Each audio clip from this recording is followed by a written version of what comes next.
Story 1. I'm gonna start by saying I never thought I'd be telling something like this. I'm just some guy, late shift at a Taco Bell in Marietta, Georgia. Not much to my life, you know?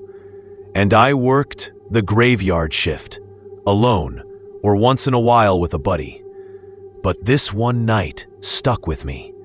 If I sound jagged, it's 'cause the memory's messy, scattered, like I'm picking at bone. So, it's late. I'm closing down. Parking lot empty, except for the crumpled old Buick that parks in the corner. Same guy every night. I don't even look at him much anymore. Until that night, when he didn't get out. He just sat there, engine off, headlights dimmed. I thought he dozed off or something. I wasn't exactly watching. I'd wiped counters, low lights. The air wasn't anything special. Just night, sweat of the fryer. Then something thumped on the door. Light tap, like someone testing it. Thought maybe the guy in the car got out, walking around. Window rattles. I bend to check. Nothing. Parking lot glare. Empty. I step back. Heart's doing that flutter thing when your memory flickers. Did I lock the doors? I'm alone. And I can't tell if I thought I heard my name called, or it was just breeze against the speaker. I step back, lean on the cold tile, lean on myself. Taco wrappers rustle behind me. I think, those membranes of thoughts where you jump to monsters, but it's always just wind or a raccoon, right? There's a rule up there in my head. If you sense something off, don't look back. Something about that. But I turned anyway.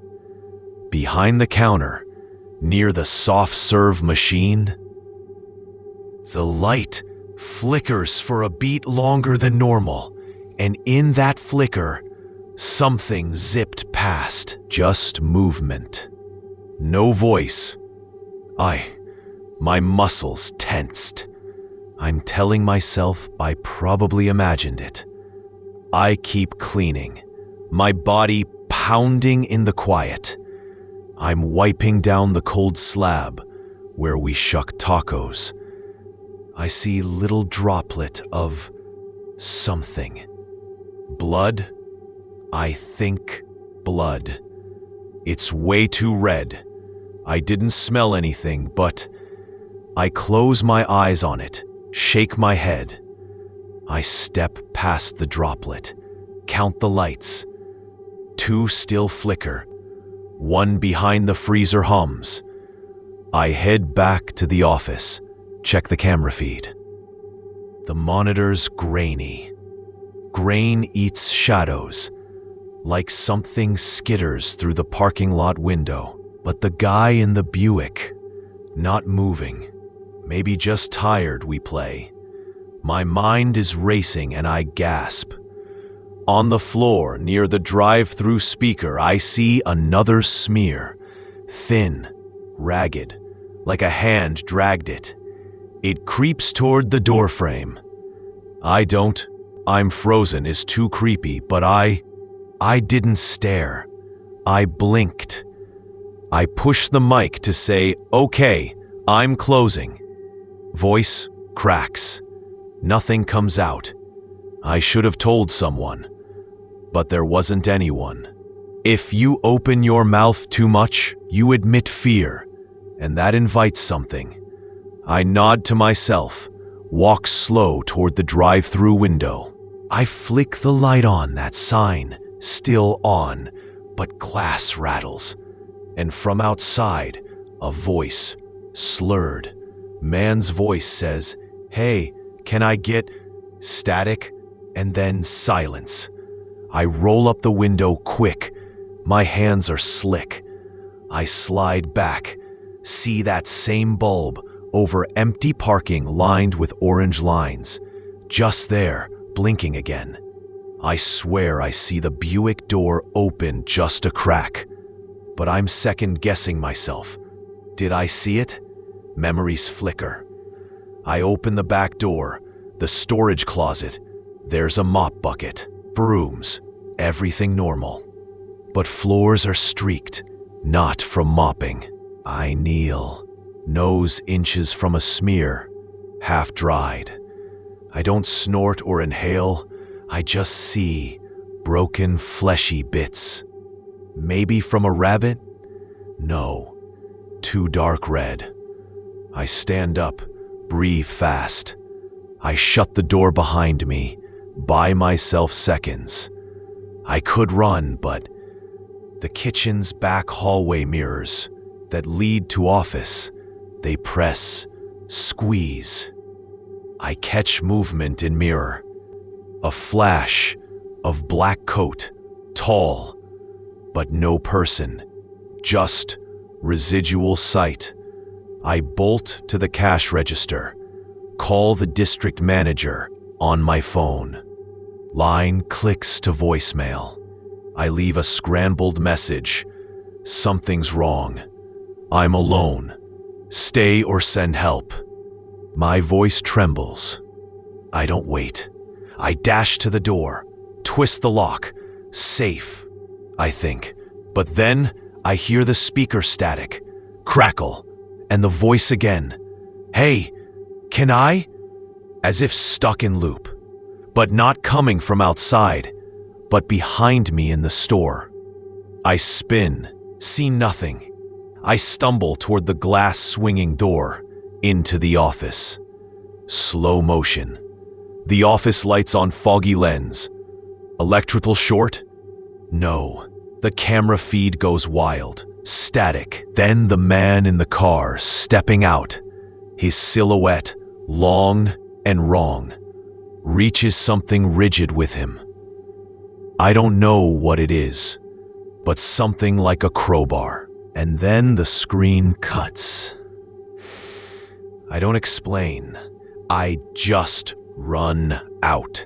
I don't take the door. I smash through and run into parking lot, heart hammering. And the Buick is gone. I don't look back. I don't call 911. I flee into the dark. Next morning, police say nobody else reported anything. No CCTV, no footprints, nothing. Cleaning crew found the drive-through speaker hanging loose, mop splattered in weird arc. Nothing about blood, though I swear I left it. To this day, I can't say what I saw. Could have been a guy high on something, bloody, trying to break in. Could have been my mind cracking. But whatever it was, it felt too slow, too deliberate. Like something that wasn't human, wearing human skin. I don't know. I still close graveyard shifts sometimes. There's rules now. Don't stay past closing. Let someone know you're out. And if you sense something, believe it. I'm still not sure it happened. But still, every time the lights flicker, I stop, listen, and pray I don't go back in. Story 2. I don't even know where I'm supposed to start again. I'm sitting here in my little apartment in Tucson, Arizona, trying not to shake, like I did when it happened. I'm a software technician, kinda normal. Late one night, when the Taco Bell at the corner seconded as my usual backup job, I was closing up. Only one other person with me, but he clocked out early, said his kid got sick or some excuse. Fine. So I'm alone. That decision, that one small shrug, led me here. I'm wiping the soda fountain. Just that inhale of cold, syrupy air. And I remember thinking, why am I still doing this? I wasn't tired. Not really. Just lazy. The parking lot bright, the desert sky pushing a blackness. Then I saw a soda cup drift across the tile where I'd just cleaned, gliding like it was scooting on its own. I half laughed, thinking someone slipped a prank, but no one there. I grabbed it, knocked it over. The liquid pooled, smelled stale, and just then I noticed the small cut on my thumb from earlier. Nothing serious, but blood had flared across the rim, then spread into the McFlurry ice. I backpedal, heart just rattling, but I keep going. I'm rationalizing, telling myself, accidents. I drop some napkins, scramble to pick them up. Then there's a scratch on the wall behind the register. Not that cheap scratch from the mop bucket. This looked like someone tried to claw through. I was there 10 minutes ago. Nothing then. Now that. My reflection warped in the glass. I suck in air. I tell myself to call out. Not too loud. But nothing leaves my throat. I limp over, thinking maybe it's the cleaning chemicals mixing funny. Then the lights flicker, beep, beep, like the register restarting. On the screen, a face. Blotched red hair, pale, eyes that just wait. I bend closer. The menu above me flickers to the nacho cheese pump. No, those faces flicker just there, in the corner of my view. I snap away, turn back, nothing. I reach to wipe the screen, slide my fingers over it. Warm. Too warm. And then I hear it, a low humming, so soft I think it's my tinnitus, but I swear it's coming from the vents, not the music system. A voice just under breath, whispering something like, "I'm not alone." And I can't place it. Maybe imagination, maybe security camera interference. So I medicine my logic. You're starved, dehydrated, go home. I head to the back, where there's that old employee restroom they never fixed. I flick on the light. It sputters, pipes groan. I'm looking at the mirror. My face red, eyes watering. That's when I notice smudged fingerprint shape on the glass, fingers long and thin.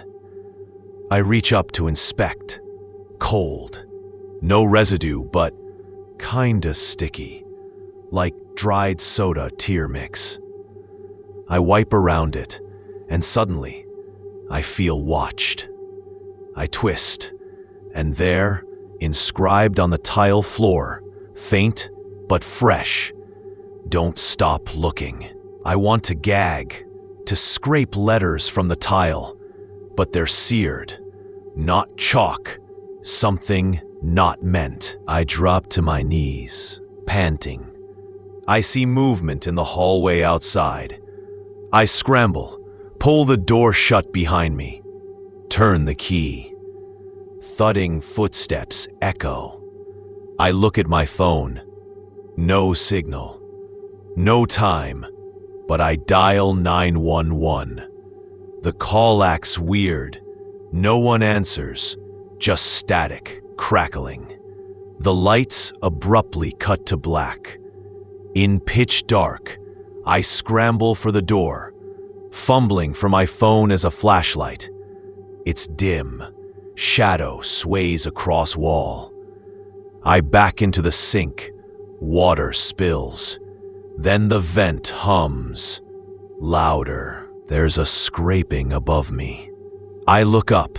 The ceiling grill is pushed, bending. Something heavy behind it pulls it down a sliver. I freeze, too slow, but I can't help it. Blood trickles from the vent, drips onto the floor behind me, not in front. I see it pooling, red and thick in the mop water. I leap to the door, but as I reach, I turn. A figure, half shadow, half man, glides in. Tall, too tall.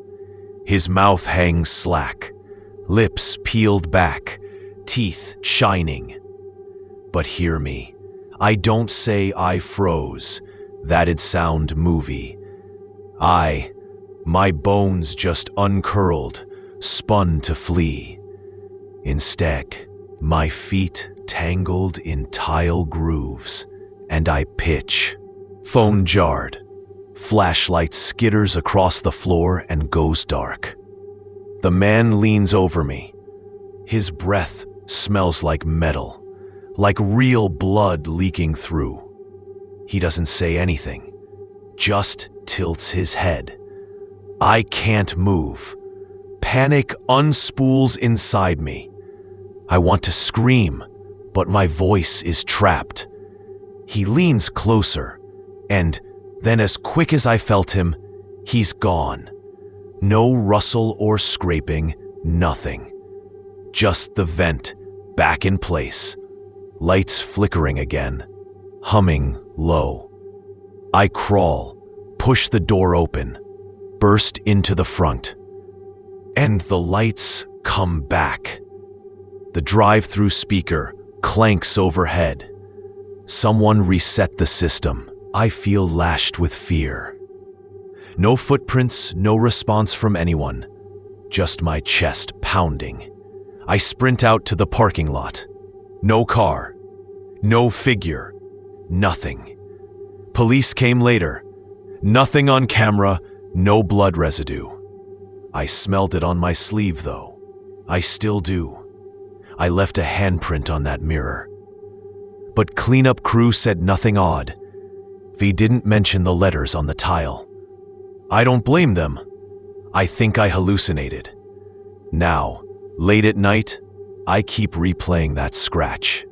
Those letters. That dripping vent. I quit the Taco Bell.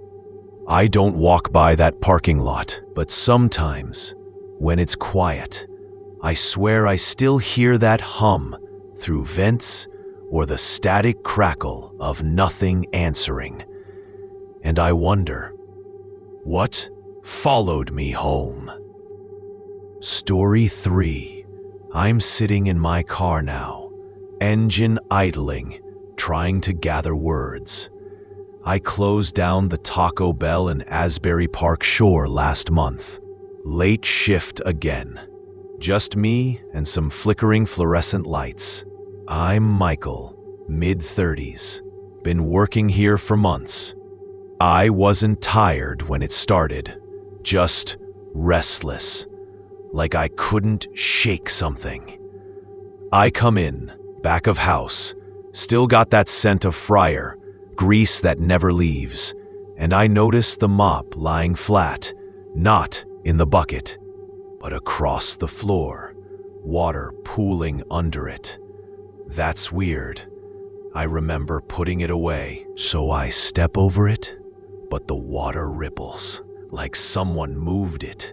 I look up and nothing, just empty hallway and that muffled music loop playing Sonic something. I'm scrubbing the counter, heart itches, and I feel a drag behind me, not wind, 'cause doors closed. I think maybe the air vent rattled. It's been loose since the remodel. I shake my head, keep cleaning. Then one of the signs, it's the drive-through open sign, flickers, bright, then dark, then bright again. Not a power dip. I'm sure of it. I walk toward the front. There's a drip, not from the roof, but from the vent above the ice cream machine. I stand, listen. Drip. It's slow, but intermittent, like someone cupping their finger. I tilt my head.